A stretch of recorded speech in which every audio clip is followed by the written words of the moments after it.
Bona tarda a tothom i benvinguts a l'estadi.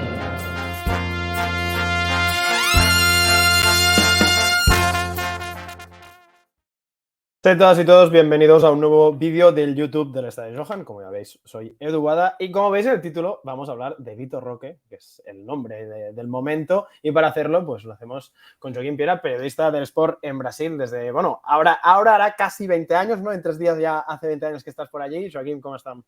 Hola, ¿qué tal? Un placer estar aquí. No, el placer realmente es nuestro, realmente poder tener conexión con Sudamérica es todo un honor, así que bueno, el tema del vídeo es evidente, el tema del momento es Vitor Roque. Una vez ya se ha fichado Gundogan y ya que ha apartado esto, yo creo que el gran tema del mercado azulgrana es Vitor Roque, y la primera pregunta yo creo que es ¿en qué punto estamos? Se han hablado de cifras, 35 más 10, más 6 años, ¿esto está para que esté ya de ya? ¿Todavía faltan negociaciones? ¿Cómo está el tema? Mira, el tema hay un acuerdo, en el momento, por decirlo, ahora mismo que hay un acuerdo verbal cerrado entre el Barça y el Atlético Paranaense por 35 millones más 10 en variables, y ahora falta estructurarlo. El Barça ya se ha puesto de acuerdo con el jugador.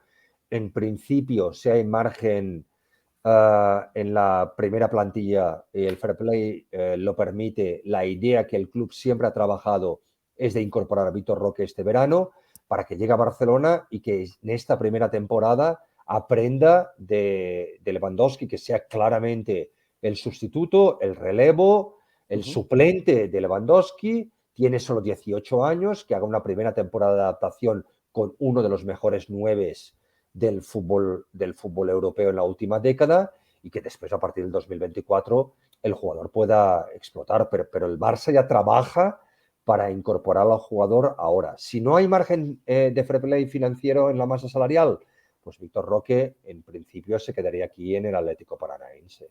Claro, eso te voy a preguntar. Si no hay este margen, ¿se quedaría hasta enero, teóricamente? No lo sabemos. Vale. No lo sabemos en el sentido de decir que yo creo que si entramos en el escenario de que no hay margen para que él venga este verano, se antoja realmente muy difícil saber cómo va a estar el margen salarial del Barça en el mes de enero, ¿no?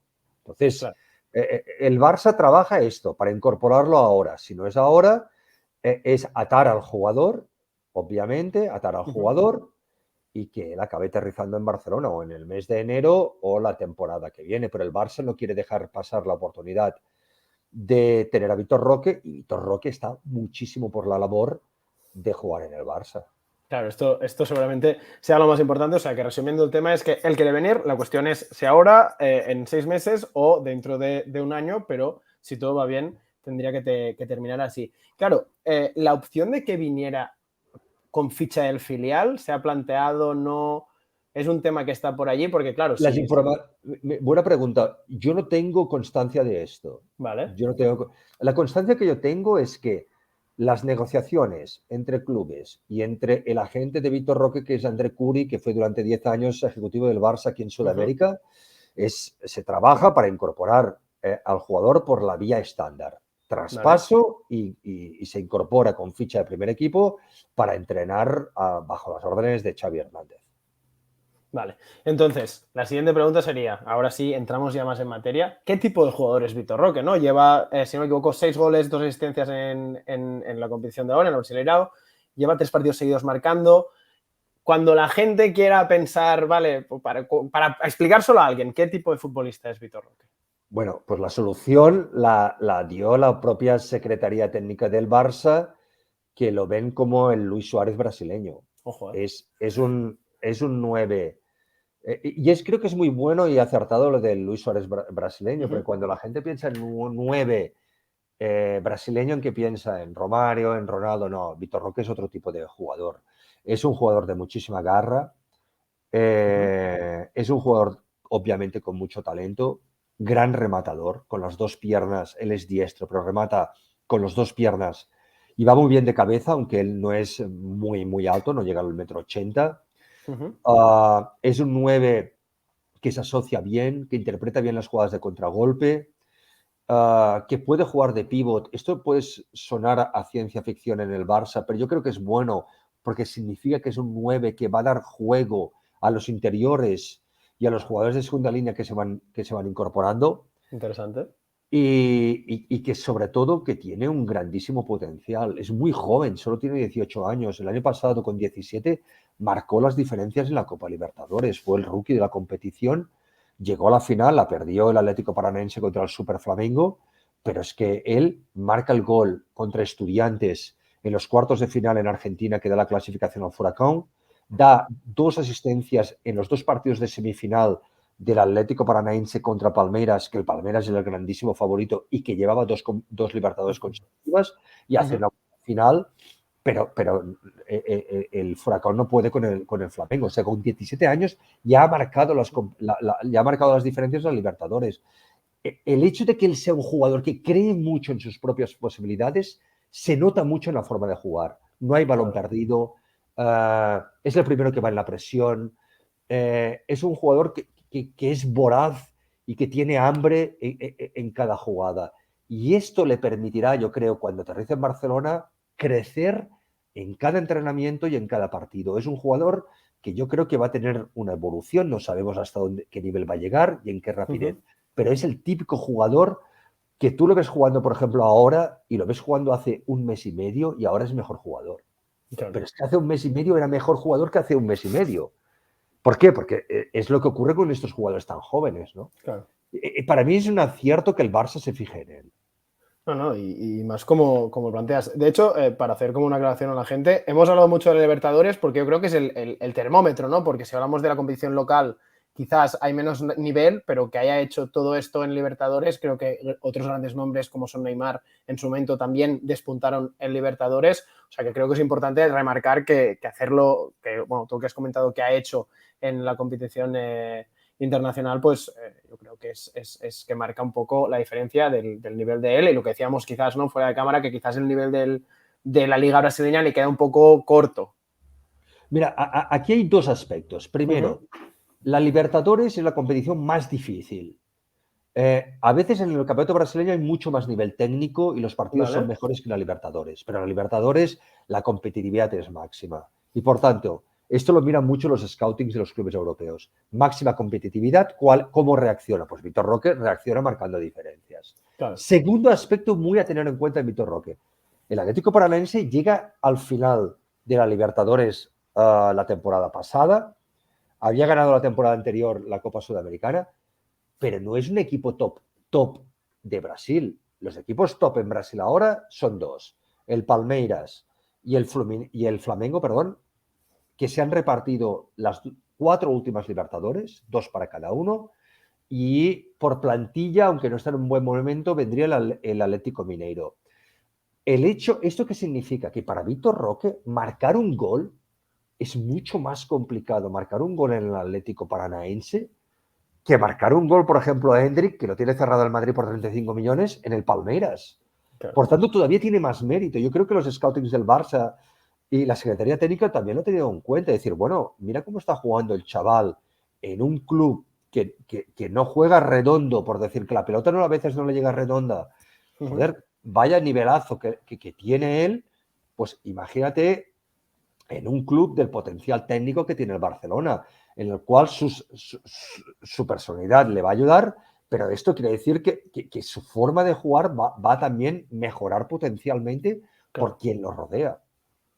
Claro, y hablando de cómo puede mejorar potencialmente, claro, llegar a Can Barça también significa tener menos espacios, que técnicamente tengas que hacer un salto hacia adelante, que es lo que decíamos, ¿no? Que es un jugador muy joven, pero quizás estas son las grandes cosas a pulir, ¿no? Este espacio reducido, las cosas técnicas, no sé cómo lo ves.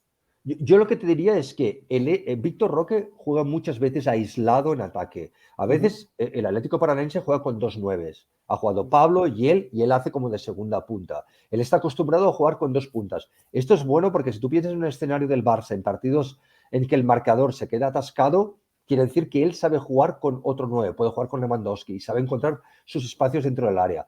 Lo que le va a favorecer el juego del Barça fundamentalmente es la llegada de los interiores, cosa que no ocurre en el Atlético Paranaense, que es lo que te decía, juega muy aislado. Entonces, el hecho de él ser un buen jugador asociativo, de tener los 2 extremos llegando, que le lleguen jugadores de segunda línea como Gavi, como Pedri, como Frenkie de Jong, yo creo que a él le va a favorecer su forma de jugar.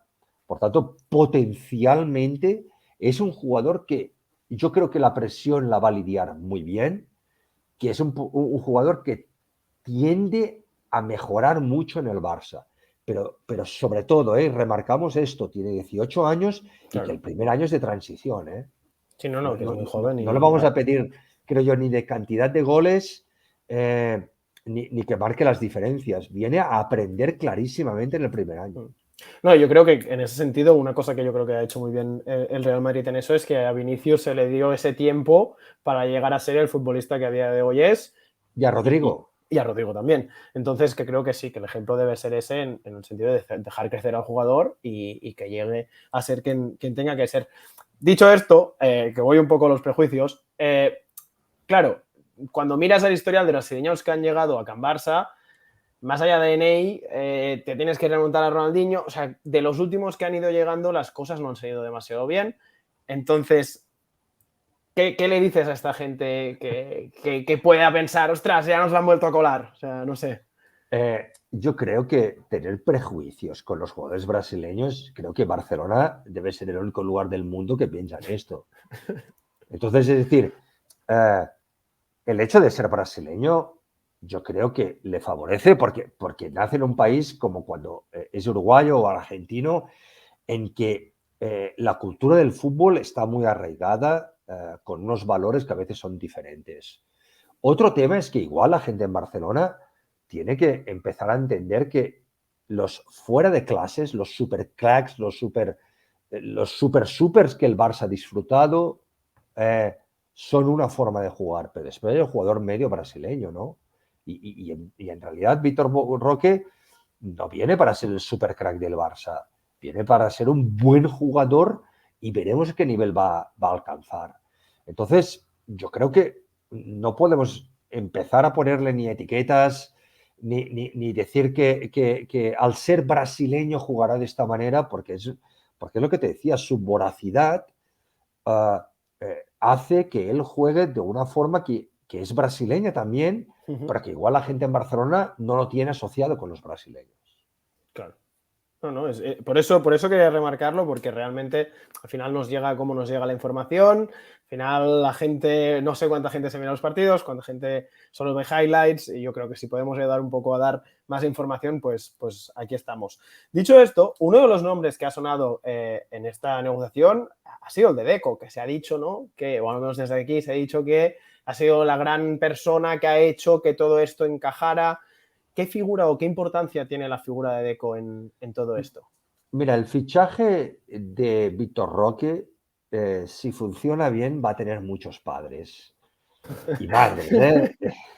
Sí. Va a ser fruto del poliamor.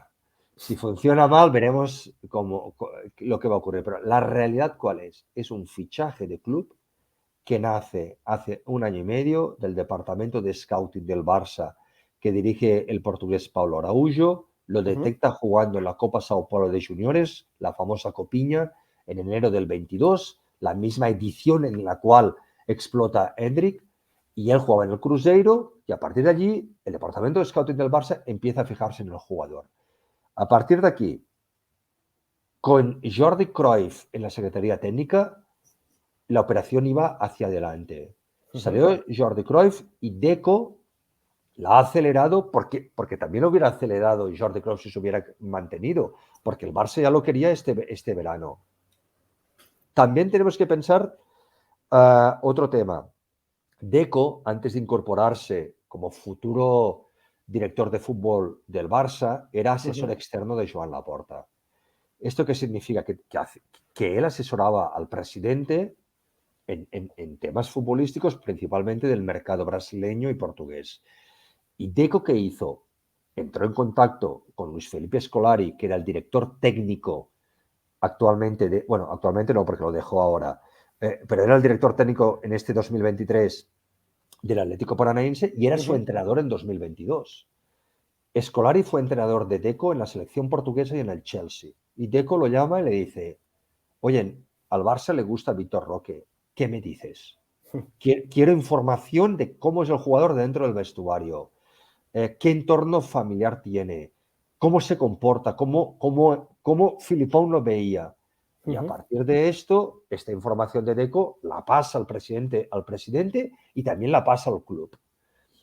El hecho de que Deco lo acelere es porque ahora es el responsable de los fichajes del Barça. Pero es un fichaje de club que nace un año y medio a través del departamento de scouting que está dentro de la Secretaría Técnica y que por tanto había primero Jordi Cruyff, que creía mucho en él, Ujú. y después, ahora posteriormente, Deco. Vale, o sea, es eso, una cosa trabajada que no es solo que ha venido Deco a arreglarlo todo, sino que ya había un trabajo previo, que creo que es bueno saberlo, porque de la figura de Deco, y aquí es donde te quiero seguir preguntando, bueno, se nos están diciendo muchas cosas, también hay muchos prejuicios, que ahora te preguntaré por eso, Por mi pero el parte, tema... ningún. No, Por mi claro, parte, claro. ninguno, ¿eh? Aquí venimos a hacer fact-checking y a desmentirlo todo un poco, pero... del tema de Deco, teóricamente esto está al caer a priori, ¿no? De hecho, se Sí. desvinculó de su empresa. Si Ya todo se ha bien. desvinculado de su empresa, de hecho ya prácticamente la tiene cerrada y por tanto no hay nada que le impida asumir como director de fútbol del Barça. Vale, bueno, pues una cosa más. Y aquí la siguiente es, claro, toda aquella gente que dude, ostras, es que Deco lo ponen por ser amigo de Laporta, por el buen rollo, es que Deco, tal. ¿Nos puedes hacer un poco esta imagen de lo que ha hecho Deco después de ser futbolista hasta llegar a día de hoy a ser pues, el responsable de esto en Can Barça? Si no te estoy atracando muy fuerte, ¿eh? Yo Que creo va, que... que va. Mira, cuando Vale. él se retira hace 10 años en el Fluminense, Ujú. empieza a trabajar como agente para Jorge Méndez y al cabo de 2 años decide fundar su propia agencia de jugadores, que es la D20 Sports. De Ujú. Deco 20 era el número que él, por ejemplo, llevaba en el Barça. Y también en el Porto, si no voy mal equivocado. Él tiene una carrera hasta cierto punto exitosa como representante de jugadores. Le permite hacer una cosa muy importante porque él tiene jugadores en Portugal, en Italia, en España, en Francia y en Inglaterra, que es tener relación directa con los directores Claro. los directores de fútbol y secretarios técnicos que ahora son sus homónimos, él en Barcelona, conoce la industria del fútbol por dentro, se gana el respeto por su seriedad, que es lo que tú vas a escuchar de Deco, todo el mundo que ha tenido contacto profesional con él desde los despachos, y que Joan Laporta, y esto lo explicábamos este fin de semana en las páginas de Sport, se gana el respeto del presidente no porque es amigo y siempre se han mantenido en la misma línea, sino porque Deco va de cara con Joan Laporta explicándole aquello que no le gusta que hace el presidente con la misma personalidad que él tenía cuando él era jugador. Claro. O sea que él es un ejecutivo de absoluta personalidad y de muy serio y que con él no hay filtraciones como ha demostrado a lo largo de su carrera como representante. Yo que cubrí el fichaje de Rafinha era muy difícil, Deco no decía nada. ¿Por qué? Porque su forma de decir es esta, es de intentar preservar al máximo posible sus intereses. Para mí es un fichaje espectacular por parte del Barça, pero espectacular porque yo creo que él va a crecer como profesional. También lo explicábamos esto en Sport el fin de semana, creo que esto no se había dicho antes en Barcelona, que la idea que tiene Deco es de continuar su carrera como director deportivo. Ahora ha empezado en lo más alto, que es el Barça. Cuando termine su etapa en Barcelona, su idea es estar en el mercado y ser director deportivo de otros clubes. Por tanto, él la etapa de agente lo ha utilizado para formarse, para empezar a trabajar dentro de los clubes. Ostras, pero también hay esta cosa, ¿no? De que su primer gran trabajo sea en el Barça también puede generar ciertas dudas, ¿no? En ese Sí, sentido. pero yo creo que aquí el nombre del programa, del podcast es Stadi Johan, ¿no? No, no. Sí. Entonces, fue Johan quien indicó a Joan Laporta, a Fran Rijkaard, que venía de bajar a la segunda división en Holanda, quien colocó a Chiqui Begiristain, que no tenía ninguna experiencia como secretario técnico del Barça en 2003, y lo bien que nos fue. Cruyffismo es colocar a Sí, Pep sí. Guardiola, que Guardiola. ahora es muy fácil, cuando hay gente que ahora va de cruifista y que quería a Mourinho en la época como entrenador del Barça, y en medio de crisis institucional llega Pep Guardiola, y yo creo que el cruyffismo es colocar a Xavi, que estaba en Qatar que debe ser la liga 183 del mundo, y la coloca en el Barça, y ya tenía a Jordi Cruyff, y que coloca como mandamás del área de fútbol a Deco, que se estrena en el cargo. Yo veo muchas similitudes entre Chiqui Begiristain y Deco. Y te voy a decir otra cosa. Deco llega mucho más preparado al Barça actualmente que lo hizo Chiqui en 2003. Porque Deco lleva 10 años siendo representante de jugadores. Claro, pero cuando me dices las similitudes, es más por el contexto que no por el oficio, ¿no? Porque es lo que dices. Si en este sentido, Deco ya lleva más tiempo conoce la industria del fútbol por dentro. Es que yo creo que no. Esto no es puede ser, la gente lo puede ver como una puerta giratoria, pero yo lo veo de otra forma, que es. Yo prefiero que venga alguien que sea representante de jugadores, que ha estado hasta hace un año negociando contrato con los clubes y que ahora se sienten en el otro lado de la mesa, porque él sabe cómo piensan los representantes. Claro. Y otro tema, que es que él ha sido un jugador top. Deco sería titularísimo en este Barça, por ejemplo, pero titularísimo sí, es poco. Sí. Igual la última temporada hubiera sido el crack del equipo. Sí, eso sin duda. Deco, que jugó en Barcelona, la última temporada en el Barça, sería el crack del equipo. Entonces, él, un crack de personalidad que mandaba mucho en el vestuario. Un representante que tiene muchísima experiencia.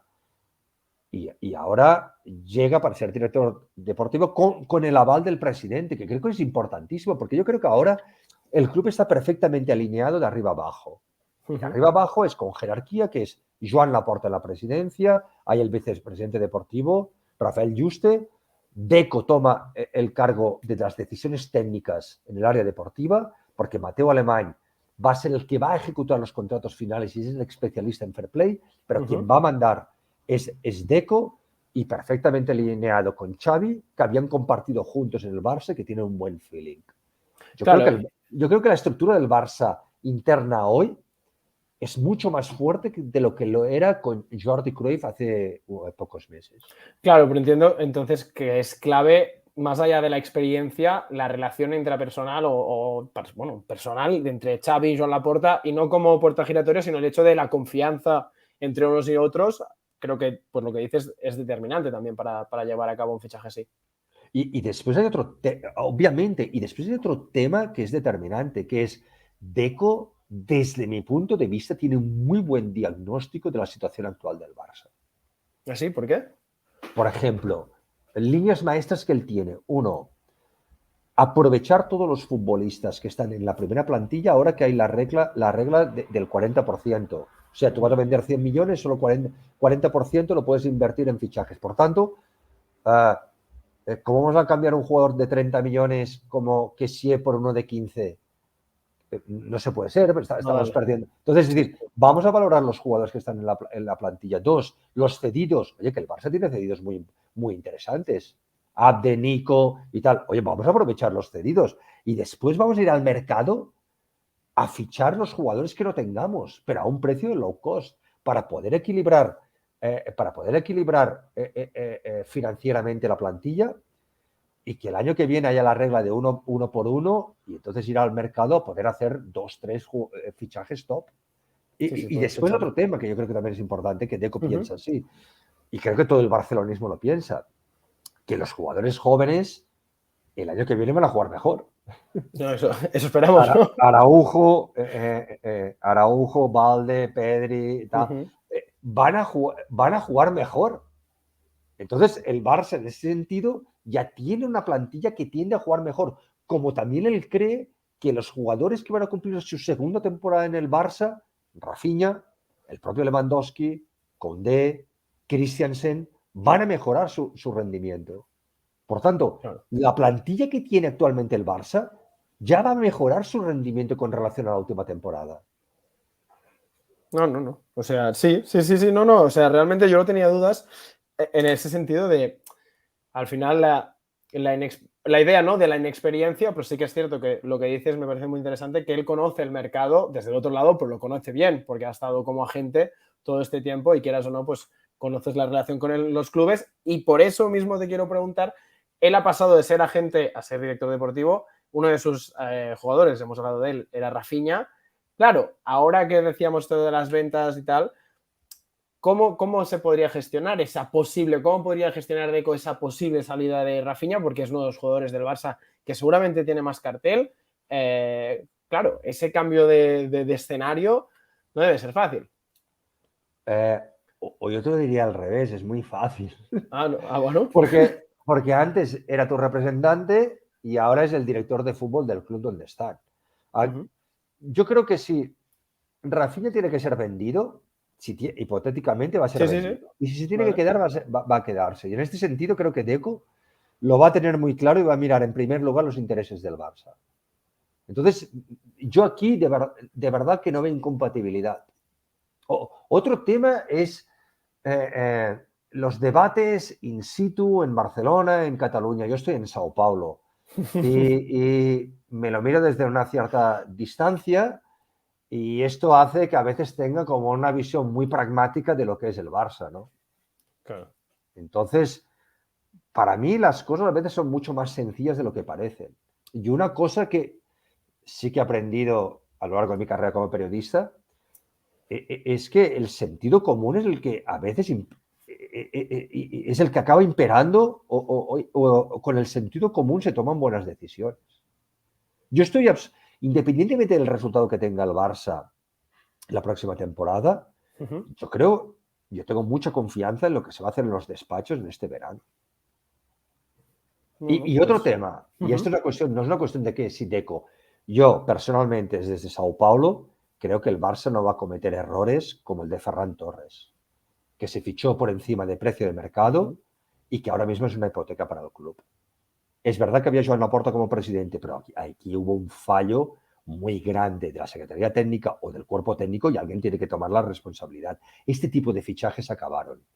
Primero, porque no hay posibilidad de tal vez fichar por 55 millones. Claro. Pero segundo, que es fichar por fichar no se va a fichar, ¿no?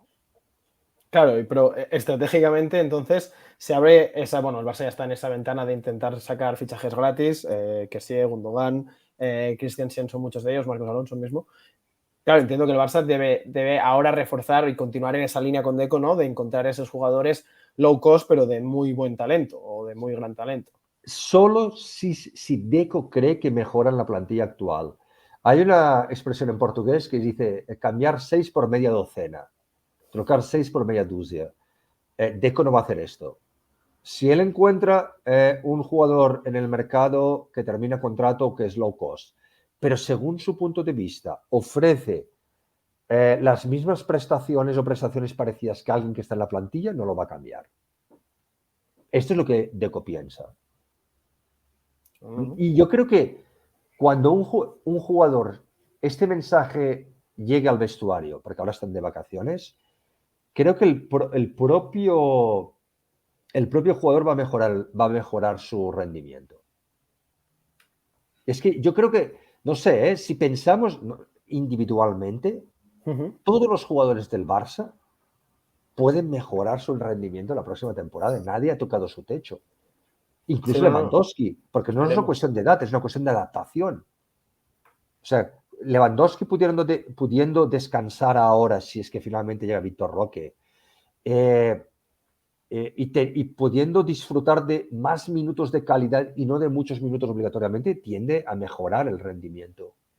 Entonces yo creo que la plantilla del Barça, todo el mundo tiende a mejorar su rendimiento. Alguien, por ejemplo, Marcos Alonso. Marcos Alonso, por motivos X, pasó una temporada durísima con... Yo creo que lo que yo pienso, el fallecimiento de su padre, obviamente, lo acabó afectando, lo debe acabar afectando, claro, hipotéticamente, pero Marcos Alonso tiene que mejorar su rendimiento en el Barça. Y es un jugadorazo. No, entonces, claro, pero hemos tenido, perdona que te corto, pero al final también cosas como la de Ferran, Ansu, que no puede volver bien de la lesión, etcétera, etcétera. A priori sí, o sea, a priori todo tendríamos que ir a mejor, pero hay esa variable de que nos estanquemos, o también lo digo, los jugadores con talento como Pedri, Gavi, Araujo, Valde, ya imagino que seguirán creciendo. Pero en esas jugadores que hay ciertas dudas como Alonso, ostras, podría ser que sí, podría ser que no, en parte, ¿no? Sí, obviamente puede ser que... Pero lo que yo te digo es que margen de mejora tienen. No, eso sin duda, sin duda. Entonces, cuando individualmente hay margen de mejora de todo el mundo, colectivamente también tiene que mejorar. Sí, no. Entonces, en este sentido, yo te he trasladado lo que Deco piensa de esta plantilla, ¿no? Es Sí, decir, claro. de dar valor, de apreciar lo que tenemos en el Barça. Oye, que esta plantilla, no voy a hablar vulgarmente, ¿no? Pero le metió 14 puntos de ventaja al vigente campeón de Europa, que era el Real Madrid. Sí.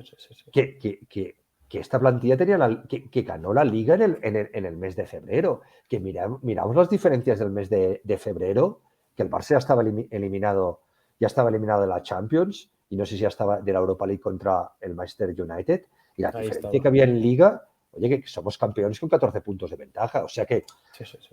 obviamente, lo que hay es bueno, ¿no?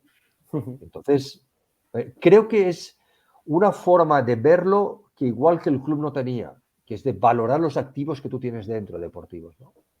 No, y que quizás es el momento más importante para hacerlo, tal y como está la economía del club y habiendo pasado ya ese periodo de finales de Koeman, que tenías que jugar pues con Luuk de Jong desde extremo, esas invenciones que salían como salían. Un ejemplo de esto es el propio Xavi, porque si en la temporada 2008-2009 no llega Guardiola, a Xavi lo iban a vender.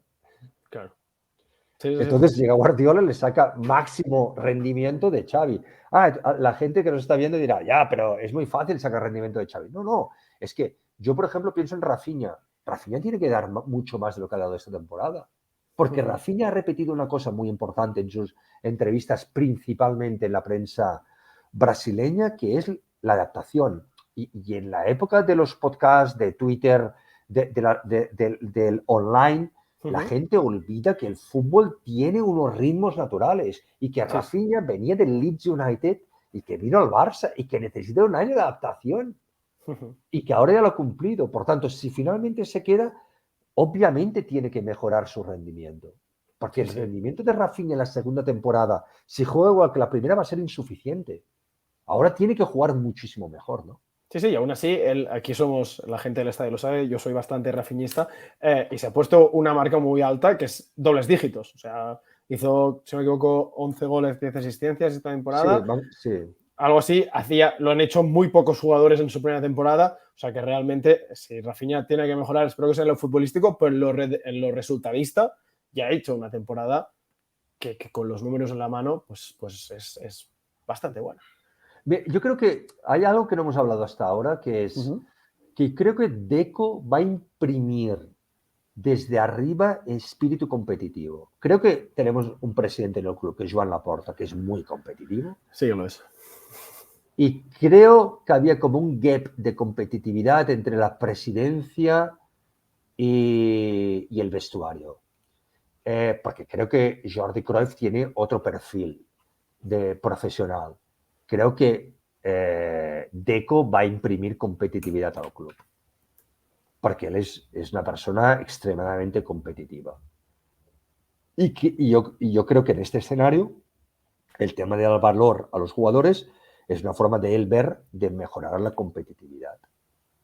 No, sin duda. Pues yo creo que con esta radiografía ya nos queda un buen podcast, una buena media hora, un buen vídeo para que la gente pues tenga un poco esta imagen, ¿no? De qué se puede esperar de Vitor Roque, que si quieren pues los partidos se pueden buscar por internet, creo que la Libertadores la da Canal Plus, si no me equivoco, pero bueno, que la gente se fije en el jugador, que verlo es lo más importante, ¿no, Joaquín? Hay que ver los partidos de Vitor. Yo creo que hay que verlo y que la gente cuando vea el primer partido del Atlético Paranaense se va a quedar decepcionada. Porque la forma de jugar que tiene el Furacán no tiene nada que ver con la forma de jugar que Vitor Roque se pueda encontrar en Barcelona. Y entonces va a decir, pero si el tío se pasa minutos que no le llega ni un balón. Ya. Pero entonces que la gente mire los movimientos que tira. Cómo interpreta, qué interpretación de las jugadas hace, qué espíritu competitivo hace, cómo sabe esperar su momento, porque se tiene que esperar obligatoriamente porque no toca balón constantemente, ¿no? Claro. Entonces, igual la gente negativamente va a decir, ¿pero esto qué es? Pues este es el escenario en el cual él lleva 12 goles de temporada más los 6 que marcó en el Sudamericano, que es una barbaridad los 12 goles que ha hecho en el Atlético Paranaense. Pero te lo digo en serio, si él jugase en el Flamengo, llevaría el doble de goles, pero segurísimo, segurísimo. No, Este o es sea, un comentario, no es ojalá. que lo haga yo desde la óptica de la prensa de Barcelona, lo hace la propia prensa brasileña. Claro, no. Sí, claro, es importante saberlo, ¿no? Que tú no estás aquí, sino que estás Claro, por en decir, no, Brasil. oye, la prensa brasileña, el sábado pasado, cuando él marca el gol de la victoria contra el Corinthians y él hace un segundo gol que el Barça lo anula correctamente porque el balón no había entrado totalmente en la línea de gol, el canal TNT aquí en Brasil que está dando el partido, en la mesa redonda después del partido, en la mesa de análisis, se hablaba precisamente de esto. De lo bien que lo está haciendo Víctor Roque con las limitaciones del Atlético Paranaense y que Brasil tiene un 9 que teóricamente tiene que llegar en el Mundial de 2026 en la selección brasileña. Veremos si será como titular o no titular, pero en Brasil la prensa brasileña lo ve de forma objetiva, por decirlo así, y sin camiseta puesta, de que es un jugador con un grandísimo potencial. Claro, y con esto cierro y no que te quiero robar más tiempo. La prensa de Brasil, ¿cómo ve esta vinculación con el Barça? Quiero decir, o sea, la vinculación con el Barça le ha dado más portadas o lo que decía, su rendimiento ya es suficientemente bueno como para que él ya sea noticia en Brasil por su Él ya era noticia, pero obviamente el nombre Barça tira mucho. No hay ningún club en la Premier que tire como el Barça en Brasil. Entonces aquí hay un debate entre Barça y Real Madrid. Son los dos clubes que más tiran en Brasil. Tradicionalmente, esto va por épocas. Ahora que Vinicius está en el Real Madrid, pues tira más el Madrid en los chicos jóvenes, pero el Barça tira muchísimo. Y yo creo que ver un jugador brasileño otra vez en el Barça, pues gusta a la prensa brasileña, ¿no? Con todos los respetos, ¿no? Es decir, el Arsenal, el Chelsea, incluso el City con Guardiola, que no tira lo mismo que tira el Barça, que es que el color de la camiseta, que la tradición, bueno, que tenemos que explicar lo que representa. No, claro. Todo esto, ¿no? Sí. Entonces, esto gusta aquí en Brasil. Y de hecho, me llama la atención porque estos últimos días ya ha aparecido en los titulares Víctor Roque, que está a punto de cerrar por el Barça, marca un gol, tal. O sea, que ya se asocia el nombre Víctor Roque y Barça. ¿Por qué? Porque el nombre Barça también da clics en Brasil, ¿no? Claro. No solo en Barcelona. En Barcelona, en Cataluña y en España, sino que también aquí. Sí. No, sin duda. Pues bueno, ahora sí, con esta radiografía entera del tema de Víctor Roque y también de la llegada de Deco a Can Barça, Joaquín, muy obrigado, muchas gracias por tu tiempo. Un placer. Y nada, la gente del estadio, pues ya lo sabéis, like, suscribirse, compartir, bueno, estas cosas ya de internet, ya sabéis cómo funcionan, así que nos veremos la próxima. Que vaya bien, adiós.